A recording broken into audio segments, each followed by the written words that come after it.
আসসালামু আলাইকুম দর্শক, আজকের সংবাদে আপনাদের স্বাগতম। তারেক রহমান ঢাকা 17 আসনে বেস্ট প্রার্থ।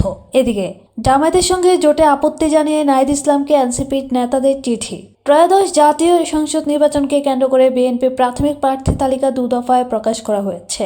কিছু আসনে যুগপৎ আন্দোলনের সঙ্গীদের ছেড়ে দিয়েছে বিএনপি, আবার সম্প্রতি কিছু আসনে নিজ দলের প্রার্থীও বদল করা হয়েছে। ঢাকা 17 আসনটিতে বিএনপির পক্ষ থেকে এতদিনে কাউকে মনোনয়ন দেওয়া হয়নি। আসনটি ফাঁকা রাখা হয়েছিল। যুগপৎ আন্দোলনের সঙ্গীদের সঙ্গে সমঝোতার অংশ হিসেবে বিএনপির দীর্ঘদিনের মিত্র বাংলাদেশ জাতীয় পার্টির চেয়ারম্যান আন্দালিব রহমান পার্থ গুরুত্বপূর্ণ এই আসনে ভোট করার প্রস্তুতি নিচ্ছিলেন। তিনি এই আসন কেন্দ্রিক প্রচার চালিয়েছেন দীর্ঘদিন, তবে শেষ মুহূর্তে এসে এই আসন কেন্দ্রিক রাজনীতিতে চমক এসেছে। ঢাকা 17 আসনে ভোট করছেন না পার্থ, বিষয়টি নিশ্চিত করেছে পার্থ নিজেই। রোববার সকালে তিনি টেলিফোনে যুগান্তরকে বলেন, ঢাকা 17 আসনে বেস্ট প্রার্থী তারেক রহমান। তিনি আমাদের সবার সম্মানের রাজনীতি, বাংলাদেশের জাতীয়তাবাদী রাজনীতির কেন্দ্রবিন্দু।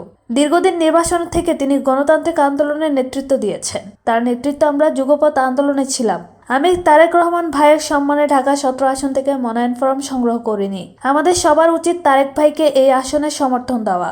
আপনি কোন আসন থেকে ভোট করবেন এমন প্রশ্নে পার্থ বলেন, আমার তো আগের আসন আছে, যেখান থেকে এর আগে আমি এমপি হয়েছি।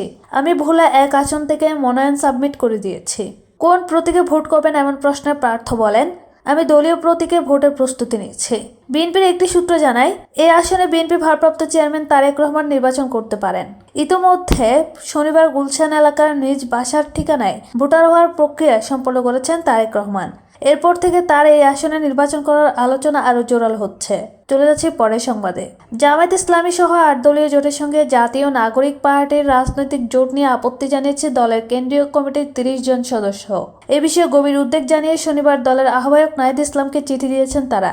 দলের যুগ্ম মহাসচিব মুশফিকুর সালেহীন চিঠির বিষয়টি নিশ্চিত করেছেন। চিঠিতে নেতারা তাদের আপত্তির ভিত্তি হিসেবে এনসিপির ঘোষিত আদর্শ, জুলাই গণঅভ্যুত্থান সম্পর্কিত ঐতিহাসিক দায়বদ্ধতা ও গণতান্ত্রিক নৈতিকতার কথা তুলে ধরেন।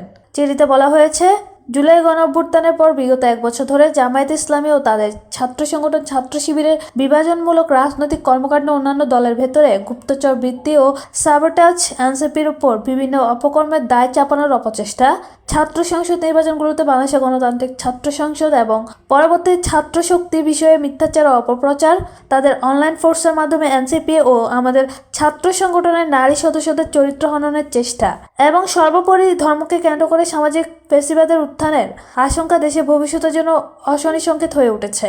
চিঠিতে আরও বলা হয়েছে, জামায়াত ইসলামের রাজনৈতিক ইতিহাস, বিশেষ করে 1971 সালের মহান মুক্তিযুদ্ধের সময় তাদের স্বাধীনতা বিরোধী ভূমিকা, গণহত্যায় সহযোগিতা এবং সেই সময় সংঘটিত বিভিন্ন অপরাধ প্রশ্নে তাদের অবস্থান বাংলাদেশের গণতান্ত্রিক চেতনা ও আমাদের দলের মূল্যবোধের সঙ্গে মৌলিকভাবে সাংঘর্ষিক। দর্শক, এতক্ষণ সাথে থাকার জন্য ধন্যবাদ। আমাদের পরবর্তী সংবাদ দেখার আমন্ত্রণ রইল। আল্লাহ হাফেজ।